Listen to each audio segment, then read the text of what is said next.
Picture this. It's 3 a.m., you're alone in a massive warehouse, and you just heard footsteps coming from the sealed-off section that's been empty for 6 months. Your flashlight starts flickering, your radio goes dead, and something just moved in your peripheral vision. Tonight, I'm sharing 5 absolutely terrifying night shift horror stories that were so disturbing they made experienced workers walk off the job and never return. These aren't urban legends or creepypastas. These are real accounts from real people who experience things that science can't explain. I've spent months collecting these stories from former night shift workers across different industries, and I have to warn you, some of these encounters are so unsettling that you might think twice about ever working alone at night again. From hospitals to security posts, from factories to office buildings, the darkness seems to bring out something sinister that daylight keeps hidden.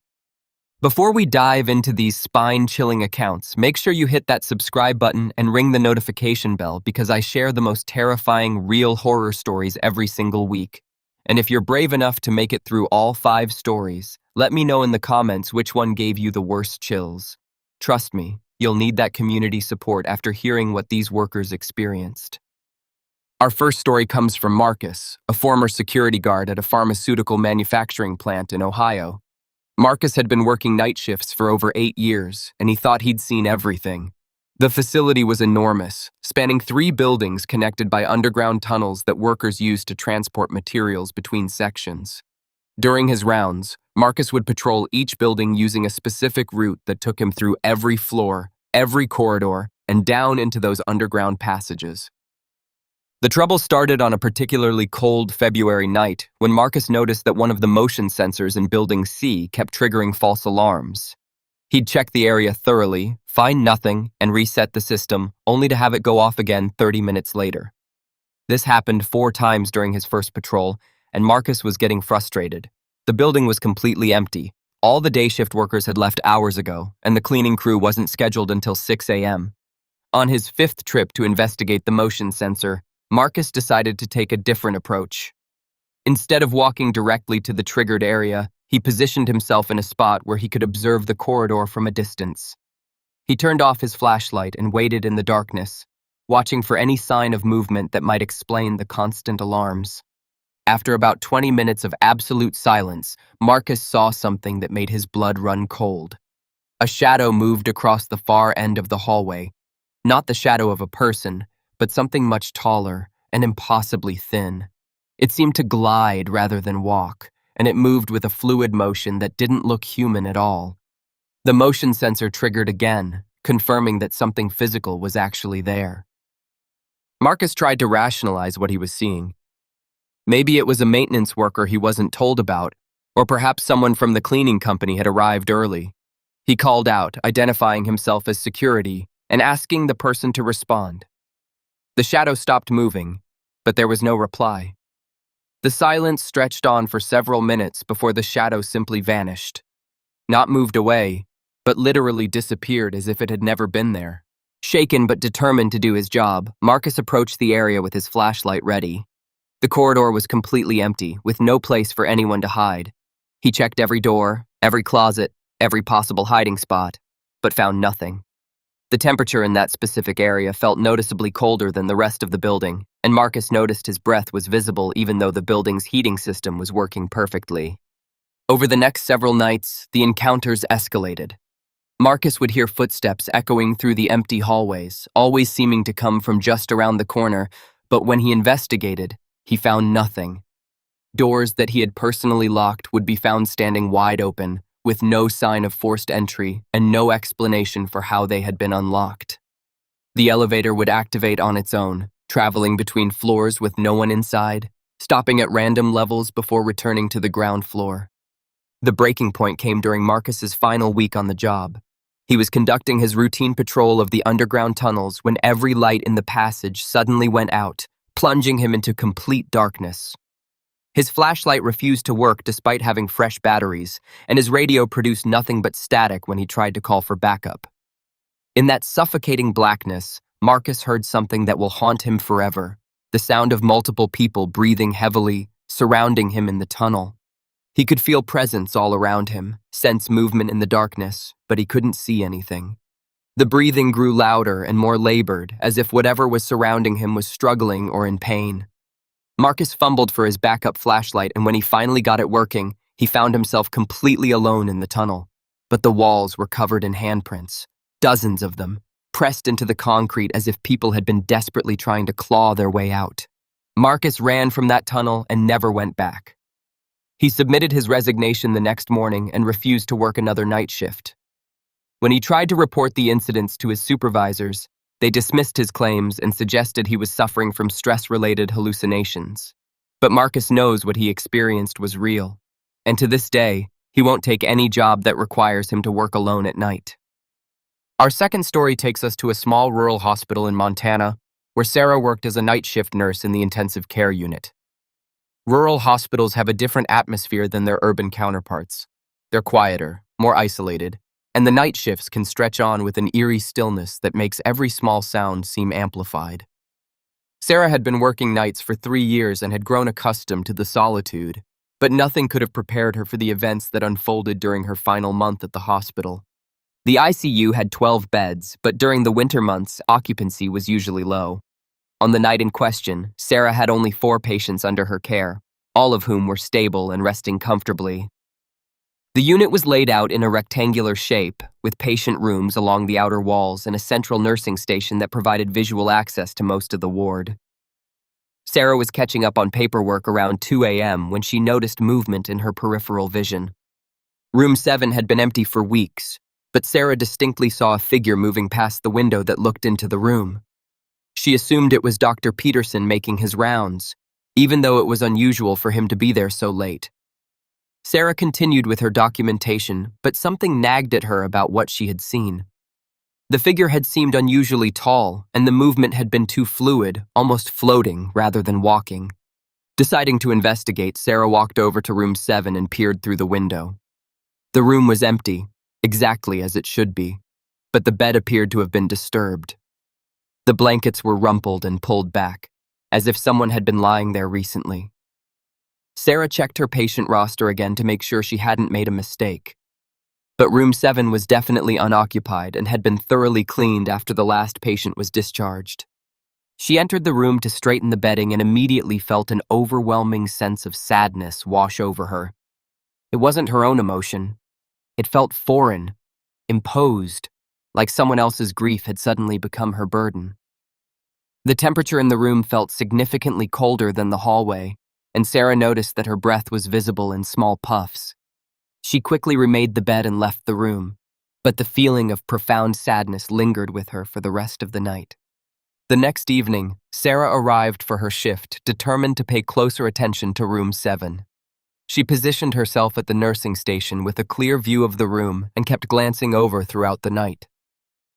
Around the same time as the previous evening, she saw the figure again, this time more clearly. It appeared to be an elderly woman in a hospital gown, moving slowly along the far wall of the room. Sarah could make out details like gray hair and a hunched posture, but when she looked directly at the window, the figure vanished. Sarah checked the hospital records and discovered that room 7 had been the site of several deaths over the past year, including an elderly woman named Margaret who had passed away just 2 months earlier. Margaret had been alone when she died, with no family present, and according to the notes, she had been calling out for her deceased husband in her final hours. Over the following nights, the encounters intensified. Sarah would see Margaret's figure more frequently, sometimes standing by the window looking out at the parking lot, other times sitting on the edge of the bed with her shoulders shaking as if she were crying. The room's temperature continued to drop dramatically whenever the figure appeared, and other staff members began commenting on the unusual cold spot that seemed to follow them as they walked past room 7. The situation reached a crisis point when Sarah was conducting her rounds and found one of her patients, an elderly man recovering from surgery, sitting up in bed and carrying on a conversation with someone invisible. When Sarah asked who he was talking to, the man pointed toward room 7 and said he was speaking with the sad lady who came to visit him every night. He described her appearance perfectly, matching every detail of Margaret that Sarah had observed. That same night, Sarah was reviewing patient charts when she heard a voice calling for help from room 7. It was a weak, elderly woman's voice, filled with desperation and fear. Sarah rushed to the room, expecting to find that a patient had been admitted without her knowledge, but the room was empty. However, the call light above the bed was illuminated, and when Sarah checked the system, it showed that the button had been pressed from inside room 7 just moments before. Sarah reported the incidents to her supervisor, but like Marcus, she was met with skepticism and suggestions that stress was affecting her judgment. The final straw came when Sarah was working alone in the ICU and heard multiple call lights going off simultaneously. She looked at her monitoring board and saw that every room in the unit was showing active call signals, including room 7 and several other rooms that were completely empty. As Sarah moved through the ward to check on her patients, she found each occupied room's call light had somehow been activated, but all of her patients were sleeping soundly and claimed they hadn't pressed their buttons. When she reached room 7, she found the door standing wide open despite having locked it earlier in her shift. Inside the room, every piece of equipment was running. The monitors were beeping, the bed was adjusting itself, and the television was cycling through channels on its own. Sarah left the hospital that night and never returned. She transferred to day shift at a different facility and refuses to work nights anymore. She's convinced that Margaret is still trapped in room 7, reliving her final lonely hours and desperately seeking the comfort and companionship she was denied in life. Our third story comes from Detroit, where James worked as a maintenance technician at a large automotive parts factory.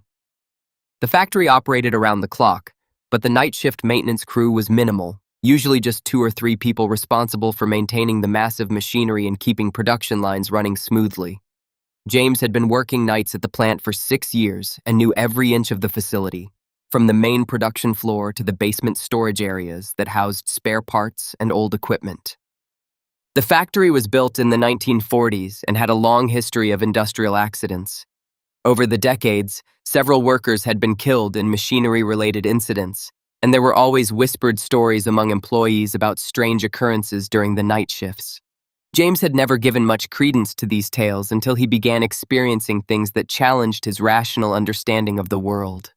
It started with the sound of machinery running in sections of the factory that had been shut down for maintenance. James would hear the rhythmic pounding of presses and the whirring of conveyor belts coming from areas where he had personally turned off all equipment and locked out the power systems. When he investigated these sounds, he would find everything exactly as he had left it, silent, powered down, and secure. The incidents escalated when James began seeing figures moving through the production area during his rounds. These weren't clear apparitions, but rather shadowy forms that seemed to be operating machinery that wasn't actually running. He would see the silhouette of someone working at a press station, going through all the motions of their job, but when he got closer, both the figure and the sounds of operation would disappear, leaving only the quiet hum of the facility's basic systems. James tried to rationalize these experiences as fatigue-induced hallucinations or tricks of light and shadow in the dimly lit factory, but the phenomena became increasingly difficult to dismiss when other night shift workers began reporting similar encounters. Tom, who worked the opposite end of the factory, mentioned seeing people in outdated work clothes operating equipment that had been removed years ago.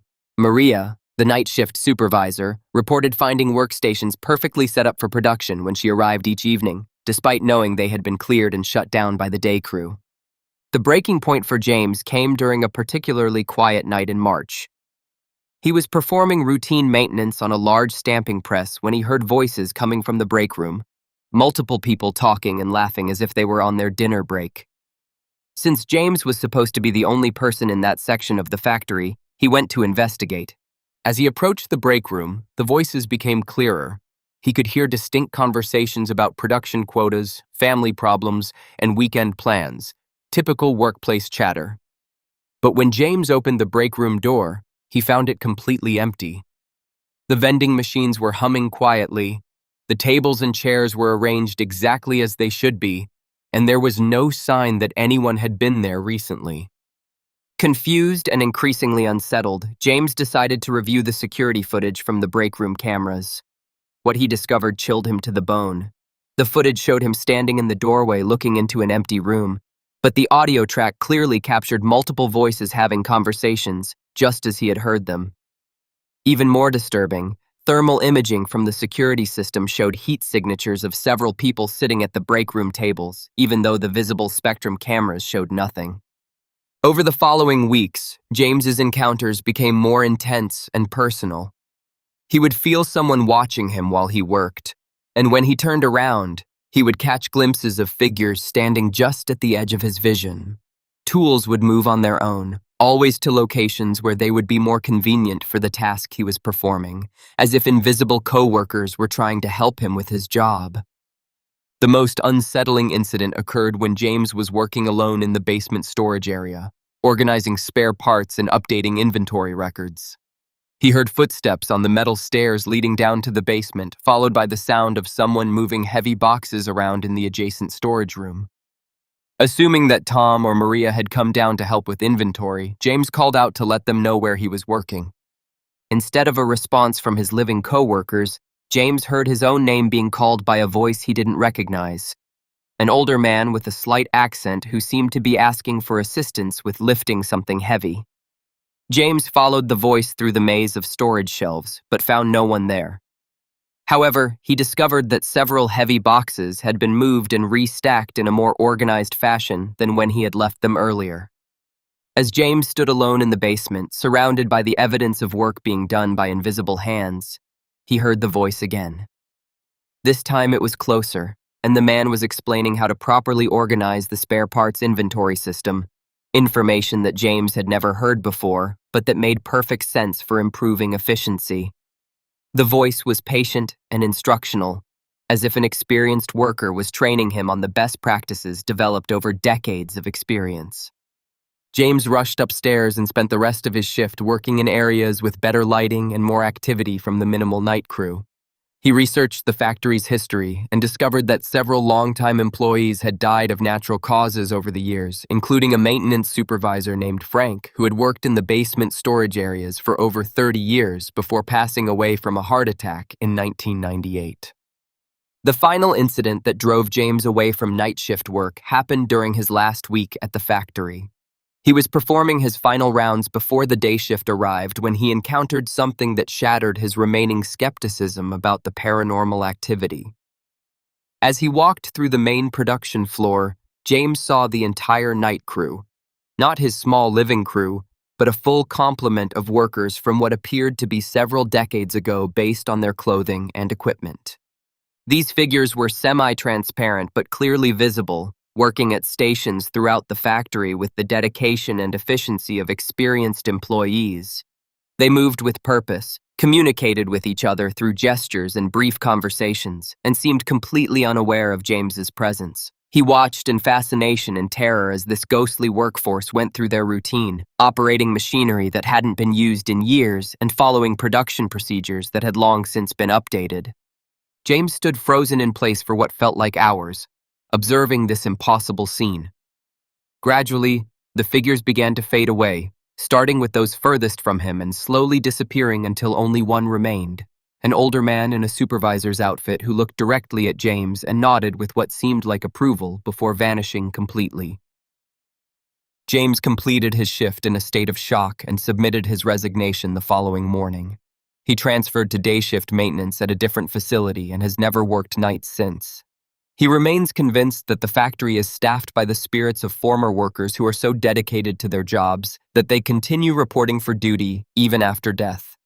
Our fourth story takes us to a high-rise office building in Seattle, where Patricia worked as a night cleaning supervisor for a commercial janitorial company. The building housed several different businesses across its 22 floors, and Patricia's crew was responsible for cleaning everything from law offices to accounting firms to corporate headquarters. Night cleaning in office buildings might seem mundane, but the empty corridors and darkened conference rooms can create an atmosphere of isolation that makes even the most rational person feel uneasy. Patricia had been working in commercial cleaning for 15 years and had supervised night crews in dozens of different buildings. She was practical, no nonsense, and prided herself on maintaining high standards while keeping her team motivated and efficient. The Seattle office building was one of her larger accounts, requiring a crew of 8 people working from 10 p.m. to 6 a.m. to complete all the necessary cleaning tasks. The building had a modern design with floor-to-ceiling windows that provided stunning views of the city's skyline. But at night, those same windows became black mirrors that reflected the interior lighting and created a sense of being watched from outside. The elevator system was sophisticated, with keycard access required for most floors, and the building's security was handled by a separate company that maintained a minimal presence during overnight hours. Patricia first noticed something unusual about the building during her third week on the contract. She was working on the 15th floor, cleaning the offices of a large law firm, when she heard typing coming from one of the partners' offices. Since the building should have been completely empty of tenants, Patricia assumed someone was working late and went to introduce herself and explain the cleaning schedule. When she knocked on the office door, the typing stopped immediately. Patricia waited for a response, then tried the handle and found the door unlocked. The office was empty, with no signs that anyone had been there recently. The computer was turned off, there were no papers on the desk, and the chair was pushed in exactly as it would be after a thorough cleaning. But Patricia distinctly heard typing for several minutes. Not just random key strikes, but the rhythm and pace of someone working on a document. Over the following nights, Patricia began paying closer attention to unusual sounds and activities throughout the building. She heard phones ringing in empty offices, fax machines operating after business hours, and the occasional sound of conversations coming from conference rooms that her crew had already cleaned and secured. When she investigated these sounds, Patricia always found empty spaces with no explanation for the activity she had heard. The situation became more complex when other members of her cleaning crew began reporting similar experiences. Carlos mentioned seeing lights turning on and off in offices that were supposed to be empty, always in a pattern that suggested someone was working late and moving between different areas. Jennifer reported finding coffee makers that had been used recently, with warm pots and the smell of fresh coffee, in break rooms that had been cleaned and shut down hours earlier. Patricia tried to maintain a rational perspective on these incidents, assuming there must be logical explanations like security guards making rounds or employees working extremely late without proper notification. But her skepticism began to erode when she encountered something that challenged her understanding of reality. She was cleaning the executive conference room on the 20th floor, an impressive space with a long mahogany table and leather chairs that overlooked the city through massive windows. As Patricia worked, she became aware that someone else was in the room with her, not seeing or hearing anyone, but sensing a presence that felt like being observed during an important meeting. Patricia looked up from her cleaning to see the conference room filled with translucent figures sitting around the table in what appeared to be a late-night business meeting. The figures were dressed in professional attire from what seemed like different time periods, some in modern business suits, others in styles that looked several decades older. They appeared to be engaged in serious discussion, with papers and documents spread across the table that Patricia couldn't quite make out. The meeting continued for several minutes while Patricia stood frozen with her cleaning supplies, unsure whether to flee or continue observing. The figures seemed completely unaware of her presence, focused entirely on their discussion. Patricia could see their lips moving and their gestures indicating animated conversation, but she couldn't hear any sound from the ghostly gathering.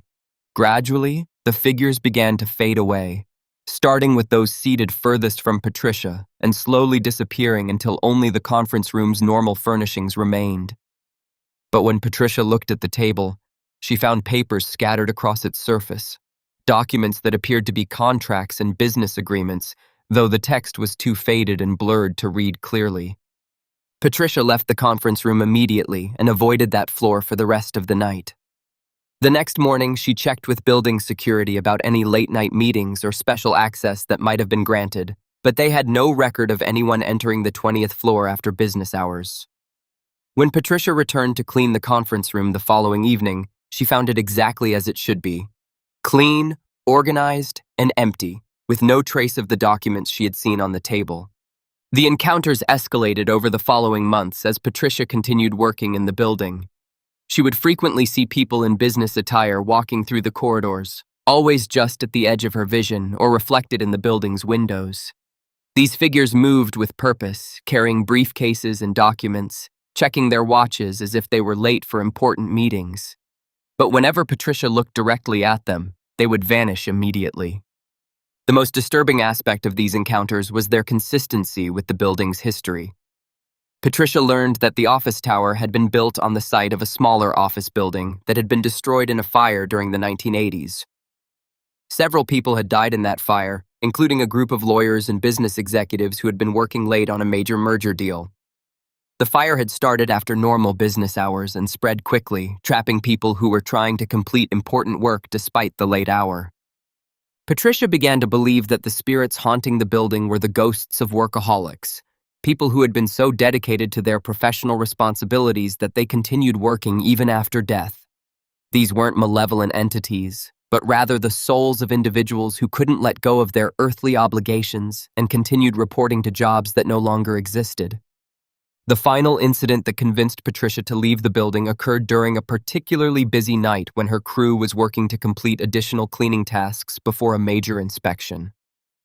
Patricia was coordinating her team's efforts from the building's central elevator lobby when all of the elevators began operating simultaneously, traveling between floors with no one inside them. The elevator system continued this automated operation for over an hour, stopping at different floors in what appeared to be a pattern that matched typical business day traffic. During this time, Patricia observed dozens of translucent figures moving through the lobby and entering the elevators as if they were reporting to work for a normal business day. These ghostly employees carried briefcases, wore professional attire, and moved with the hurried efficiency of people trying to get to important meetings on time. Some of them seemed to recognize Patricia and nodded politely as they passed, treating her as just another person working late in the building. Patricia watched in amazement and terror as this supernatural rush hour continued, with more and more figures appearing in the lobby and dispersing throughout the building via the elevators. The activity finally subsided around 3 a.m., leaving Patricia and her crew alone in a building that somehow felt more crowded than it had when filled with ghostly office workers. Patricia completed her contract with the building but refused to renew it when the term expired. She continues working in commercial cleaning but insists on daytime hours and avoids buildings with histories of workplace tragedies. She remains convinced that some people are so committed to their professional lives that death itself cannot keep them from showing up to work. Our final story brings us to Minneapolis, where David worked as a night shift warehouse supervisor for a major retail distribution center. Warehouses can be particularly eerie at night. Vast spaces filled with towering shelves, long corridors of merchandise, and the constant hum of climate control systems that maintain optimal storage conditions. David had worked in logistics for 12 years and was comfortable with the solitary nature of night warehouse work, but nothing in his experience had prepared him for the phenomena he would encounter during his final months at the Minneapolis facility. The distribution center was enormous, covering over 2 million square feet and employing hundreds of workers during day and evening shifts. At night, the facility was staffed by a skeleton crew of 12 people responsible for receiving shipments, processing overnight orders, and maintaining security throughout the complex. David's role involved overseeing these operations and ensuring that all safety protocols were followed during the overnight hours when supervisory presence was minimal. The warehouse was organized into numbered sections, each containing specific categories of merchandise arranged on industrial shelving that extended from floor to ceiling. Forklifts and automated systems moved products throughout the facility following computer-generated routes that maximized efficiency and minimized human error. During busy periods, the warehouse operated with clockwork precision, but during quieter nights, the vast, empty spaces could feel almost oppressive in their silence. David first noticed unusual activity in Section K, an area that stored seasonal merchandise and was typically less active during the winter months. Workers reported hearing sounds of movement and activity coming from that section during night hours. But when they investigated, they found no evidence of unauthorized personnel or equipment malfunction. The security cameras for Section K showed nothing unusual, but several employees mentioned feeling like they were being watched while working in nearby areas. The incidents escalated when David began conducting more frequent checks of Section K during his nightly rounds. He would often find merchandise that had been moved or reorganized in ways that didn't match any work orders or inventory procedures. Products would be restacked in more efficient configurations, damaged items would be separated from sellable merchandise, and the aisles would be cleaner and more organized than they should have been given the minimal maintenance attention that section received. David initially assumed these improvements were the result of overzealous day shift workers putting in extra effort. But when he checked work schedules and productivity reports, he found no record of anyone being assigned to Section K during the time periods when the mysterious organization was taking place. The improvements were happening during night shifts when that area of the warehouse was supposedly empty and unsupervised. The situation became more personal when David started encountering direct evidence of invisible workers. He would hear conversations coming from Section K, multiple people discussing inventory management, shipping procedures, and workplace issues in the professional manner of experienced warehouse employees. When David investigated these conversations, he would find Section K empty, but with clear signs that work had been performed recently. Most disturbing was the discovery of completed paperwork appearing in Section K's administrative area. David would find inventory forms filled out in handwriting he didn't recognize, documenting merchandise movements and condition assessments that were completely accurate but had been completed by no one on his official crew. The paperwork was always thorough, professional, and reflected a deep understanding of warehouse operations that suggested extensive experience. David began spending more time in Section K, trying to observe these invisible workers and understand what was happening. During these extended observation periods, he would experience the sensation of being part of a busy work environment, even though he appeared to be alone. He could hear the sounds of forklifts operating, workers calling out locations and product codes, and the general hustle and bustle of an active warehouse section, but none of these activities were visible to his eyes or recorded by security cameras. The breakthrough came when David discovered the warehouse's employment history and learned that Section K had been the site of a tragic accident 15 years earlier. A group of 7 workers had been killed when a massive shelving unit collapsed during a night shift, crushing them under tons of merchandise and steel. The accident investigation had revealed that the workers had been trying to reorganize an overloaded section to prevent exactly the kind of collapse that ultimately killed them. They had died trying to make their workplace safer for their colleagues. Armed with this knowledge, David began to understand that the invisible workers in Section K were the spirits of those who had died in the accident. They seemed to be continuing their work, maintaining the warehouse section with the same dedication and professionalism they had shown in life.